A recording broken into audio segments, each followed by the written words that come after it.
Posibleng umabot na sa Yellowknife Northwest Territories ang wildfire sa paparating na weekend. Kaya naman, nagpatupad na ang mga otoridad sa lungsod ng phased evacuation. Mayroong hanggang Biyernes ang tanghali ang nasa 20,000 residente upang makalikas. Ayon naman sa kababayan sa lungsod, nakahanda siya at ang pamilya sa direktiba ng lokal na pamahalaan. Ngayon po, karamihan po sa mga kababayan natin dito, nagpe-prepare na po ng kanilang mga gamit just in case po na lumikas.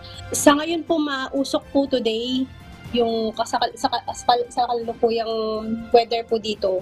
Mausok po today. Bukod dito, mayroong panibagong banta ng apoy sa komunidad naman ng Hay River. Araw ng Martes, August 15, nang magdeklara ng state of emergency ang Northwest Territories dahil sa mahigit 200 sunog sa teritoryo. Nagsasagawa na rin ng airlift operations sa ilang komunidad sa pamamagitan ng militar. Karamihan ng mga residente dinala sa probinsya ng Alberta at walang katiyakan kung kailan sila makababalik. Nahaharap ang Canada sa pinakamatinding wildfire season at halos 1,100 active fires ang nananalasa sa iba't ibang bahagi ng bansa.